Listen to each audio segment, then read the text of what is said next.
Centuries ago, master archers were able to perform incredible feats of archery.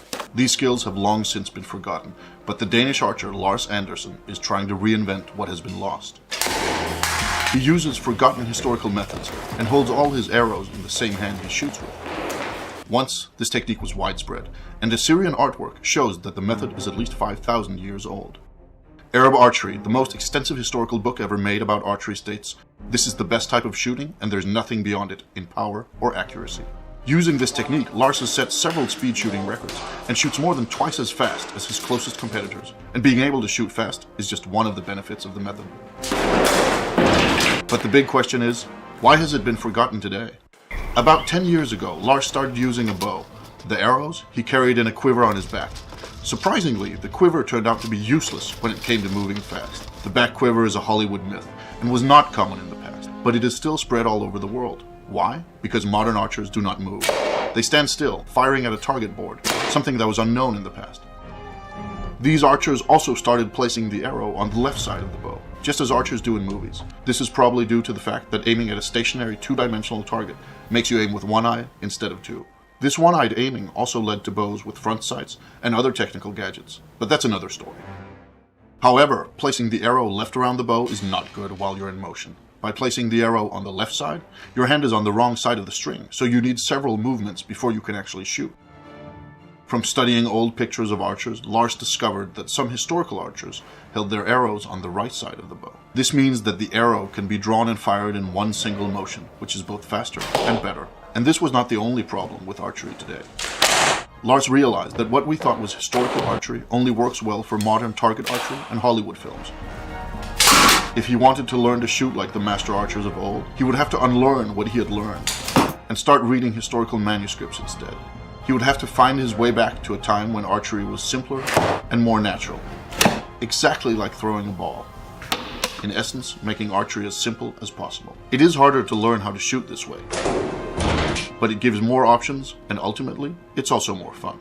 A war archer must have total control over his bow in all situations, and must be able to handle his bow and arrows in a controlled way under the most varied of circumstances. The old manuscripts told Lars that master archers could shoot the bow with both hands and still hit the target, so he began practicing.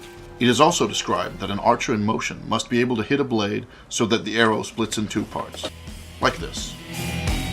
Archers could also pick up enemy arrows and shoot them back, or grab arrows while on the move and fire them rapidly. There are even myths of archers who could grab an enemy's arrow and shoot it back at him. Lars took it a step further and is now able to catch an arrow while jumping and fire it before he hits the ground.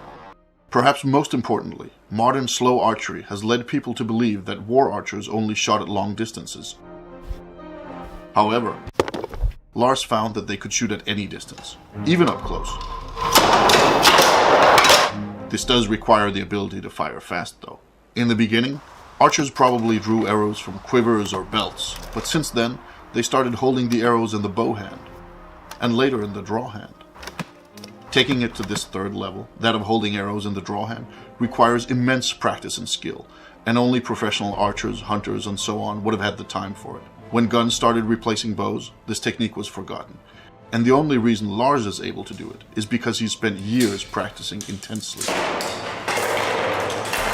The hard part is not learning how to hold the arrows, but learning how to handle them properly, and draw and fire in one single motion, no matter what method is used. It works in all positions, and while in motion, whether rolling, running, or on horseback. It also works with sharp arrows and powerful bows. And while there is no doubt that those war archers of the past were stronger and more fit than Lars is, his arrows still penetrate chainmail armor and the heavy gambazon worn beneath it. It is difficult to compare actual striking power, though. Modern archers use only one hand, but in the past, some archers allegedly used both hands to give the arrow more power.